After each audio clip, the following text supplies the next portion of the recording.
এই হুনো খাউনটা নিয়ে এসে কইলাম, বাড়িতে এসে খাইতে গেলে আবার কামের দেরি হইব, সন্ধ্যা হয়ে যাবো কাম করতে করতে। আচ্ছা ঠিক আছে, আমি নিয়ে আসুমনি, চিন্তা করো না। দেরি করো না কইলাম। আর আমি কিন্তু দুপুর বেলা তাড়াতাড়ি চলে আসবো, রান্না বান্নাটা ঠিকঠাক মতো কইরা রাখো। ঠিক আছে চলো। আব্বা এতক্ষণ ধরে চেষ্টা করতেছো, তারপর আগুন জ্বলতেছে না। লাকড়িটা কি ভেজা নাকি? তুই যেই হারে চোখের পানি নাকের পানি ছাড়তেছোস, তাতে লাকড়ি এমনি ভিজা যাইব। সমান অধিকার দিতে গিয়া এখন তো মনে হইতেছে চোখে দেখার অধিকারই হারাই ফেলামো বাপ্পলাই। তাই তো দেখতেছি। আবার জ্বলছে জ্বলছে জ্বলছে, ধাক্কা দাও লাকড়িটা। জোরে ধাক্কা দাও।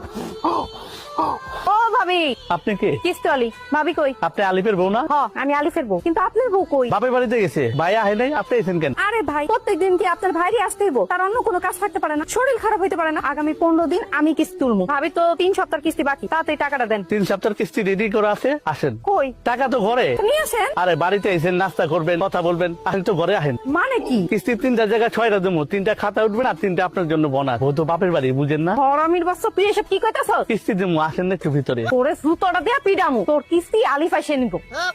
6 কিস্তি এক লগে দিতাম কিন্তু। কিরে রান্নার খবর কি? রান্না হইছে? ভাত হইছে? সব ভাত তো হইছে, তবে ছোট্ট একটা সমস্যা হয়ে গেছে। সমস্যা কি হইছে? পড়ছস নাকি? তুই তো সব ভাত ফলাই দিছস। এখন আমি তোর মাল লেগে কেমনে ভাত নিয়ে যাবো? তাহলে তো দুপুরের মধ্যে খাবার নিয়ে যেতে কইছে। এ আব্বা, আমি তোমার একমাত্র পোলা, ভাতের মার গালতে গিয়ে আমার হাতটা পুড়ে গেছে, সেটা নিয়ে তোমার কোনো চিন্তা নাই। তুমি আসো, মাল লেগে কেমনে ভাত লয়ে যাবে সেই চিন্তা লইয়া। তোর মার ভাত যদি আমি সময় মতো না নিয়ে যাই, তুই জানোস আমার খবর করে দিব। বউয়ের শাসন কি জিনিস, বউয়ের যন্ত্রণা কি জিনিস, তুই কি বুঝবি? এমন কইরা কইতাছো মনে হইতাছে তোমার একারই বউ আছে, আমার বউ নাই। আমি তারে কেমনে খাবার দিব সেটা কও, এটা বুদ্ধি দাও। এক কাম কর, উঠা মাটির থেকে সব ভাত উঠে ধুয়ে ফেলা। এই ভাতি ওকে খাওয়াবো, আমরা পরে রান্না করে খাবো। ঠিক আছে। তরকারি অবস্থা কি তোর? দেহি তরকারি রান্না শেষের পথে, লবণটা দেখো তো। দেহি লবণ হয়েছে। করছস কি? কিসে? লবণই তো দেশ নাই। কি কো, লবণ দিছি তো, খারাপ আবার দিতাছি। দে এবার দেখো তো। দেহি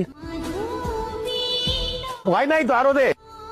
এবার দেখো, ফুসকেন সব হারাইয়া ফেলাইছো। তুমি তো একই চামচের থেকে বারবার লবণ সাইকা দেখতেছো, লবণটা হইবটা কেমনে? এখান থেকে দেখো, পাতিল থেকে দেখো, দেখো ঠিক আছে। ইয়াল্লাহ, এত লবণ দেয় মানুষ? তুমি নিজেই তো আমার লবণ দিতে কইলা, তাহলে এখন কি করুম? পানি দে, বাইন্ডাল। কি করলি তুই? তুই কি এই তরকারির মধ্যে গোসল করবি? এত পানি দেয় কেউ? কি কহ আপা, তুমি তো আমার পানি ঢালতে কইলা। তোর মার সামনে তো আমি মুখ দেখাইতে পারুম না, লজ্জায়। খালি মার কথা লয়ে আইছো, আমি আমার বউয়ের সামনে কেমনে মুখ দেখাম? মারে আমি বুঝাই রাখবো, তুমি চিন্তা করো না। কি আর করবি? এগুলাই দিয়া দে, এগুলা লয়ে যাই। আল্লাহ জানে আজকে কি কবলে আছে। এটাই লয়ে যাও, যা আছে কপালে। হে বালা বেগম, আসো, খাইয়া দাও, আসো। এই বিকাল বাজে 4টা, তুমি এত করে খাও না? একটু দেরি হয়ে গেল, কি করুম কও? খাও। কামাক গেছেন আমার? মোরে কামাক গায় নাই, একটু ঠিক মতো কাম করতে হইব। আমার কাম আমি বুঝুম। আর দুইয়া তুমি আমার সাথে খায় নাও। না কে খাইতে হইব? তুমি প্লেটে খাও আর আমি বাটিতে খাইতেছি। প্রথম রান্না করছি তো, এর লিগে একটু বড় সুস্বাদু হয়েছে।